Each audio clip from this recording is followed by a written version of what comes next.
मीना के 2 बच्चे थे। वो एक बड़ी कंपनी में काम करती थी। उसके ऑफिस जाने के बाद उसकी सास उसके बच्चों को संभाला करती, लेकिन रवीना को इसकी कोई कदर नहीं थी। एक दिन रवीना अपनी माँ से फोन पर कहती है, मम्मी क्या बताऊं, मेरी सास तो बिल्कुल अच्छी नहीं है। वो समझती नहीं है कि मुझे कितना काम करना पड़ता है। एक तो ऑफिस तक का लंबा सफर और फिर 9 घंटे लगातार काम। बैठे बैठे तो मेरी पीठ अकड़ जाती है। खुद तो सारा दिन घर में मजे करती है, जब मन करा सोए, जब मन किया खाए।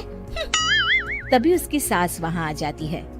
अच्छा माँ, मैं बाद में आपको फोन करती हूँ। जी मम्मी जी, कोई काम है क्या आपको? क्या हुआ? रवीना बहू, सारा दिन तो तू ऑफिस के मजे लेती है, लेकिन यहाँ ये बच्चे मुझे आराम भी नहीं करने देते। मेरी तो तबीयत खराब हो रही है। तो आपको लगता है कि मैं दफ्तर में मौज करती हूँ? आपको क्या समझाऊं, छोड़िए। माँ, काम करना भी जरूरी है। मजबूरी नहीं होती तो मैं खुद ही अपने बच्चों को देख लेती। अब आज तो छुट्टी है ना, आज तो कम से कम घर का काम कर ले। बहू काम शुरू करती है। बच्चे के साथ काम करना उसके लिए असंभव हो जाता है। वो जाकर बच्चा सास को देती है और कहती है, मम्मी जी जरा बच्चा तो पकड़ लीजिए, मैं घर का काम कैसे करूं? जैसे मैं करती हूँ रोज बच्चे के साथ। तुझे बताऊं तो तू सोचती है कि कोई बड़ा काम तो है नहीं, बच्चा तो सोता रहता है। अब देख लिया। खैर, बस मैं यही तुझे समझाना चाहती थी। ला, बच्चा मुझे दे और काम कर। बहू मुंह बनाकर वहां से चली जाती है। वो मन में सोचती है, बात तो सही है, बच्चे के साथ घर का काम करना असंभव है। वो किसी तरह काम करती है और अगले दिन ऑफिस के लिए निकल जाती है।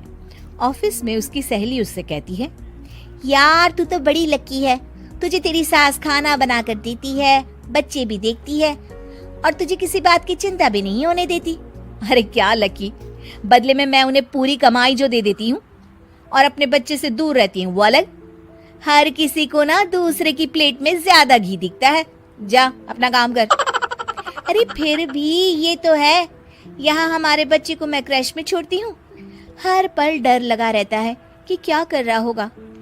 खैर चल, मुझे क्या। बहू घर आती है तो देखती है कि उसकी सास उसके बच्चे को बड़े ही प्यार से खिला रही होती है। वो माँ को देखकर खुश हो जाता है। बहू मन में सोचती है कि बात तो सही है, सासू माँ सारा दिन काम करती है, मैं ऑफिस से आकर भी काम नहीं करती हूँ। वो सास के पास जाती है और कहती है, माँ जी थक गई आप? और क्या, सारा दिन चक्कर घीनी की तरह पूरे घर में घूमती रहती हूँ और अब उम्र भी नहीं रही। लेकिन चल तू बता, क्या हुआ, कुछ काम है क्या? बहू कुछ नहीं कहती, मुस्कुराकर वहां से चली जाती है। लेकिन अगले दिन सुबह सुबह बहू सास से पहले उठकर उन्हें चाय देती है। अरे आज सूरज कहाँ से उगा है, तू पहले उठ गई। चल अच्छा किया, मरने से पहले तेरे हाथ की चाय तो पी ली। चलो अब चलकर किचन में लगूं। माँ जी, आपको आज से काम करने की जरूरत नहीं है। काम करने की जरूरत नहीं है मतलब? क्या तू करेगी आज से सारा काम? इतने अच्छे तो हमारे नसीब नहीं है भाई। नहीं माँ जी, मैं नहीं करूँगी, ना ही आप करेंगी, बल्कि ये करेगी। तभी वहाँ एक काम वाली बाई आ जाती है। ये कौन है बहू? माँ जी, ये नौकरानी है और आज से सारा काम यही करेगी। मुझे माफ कर दीजिए माँ जी, मैं नहीं समझ पाई कि आप थक जाती हैं। आज से आप सिर्फ आराम करिए और मुन्ने के साथ खेलिए। और सास बहू बच्चे के साथ खेलने लग जाते हैं।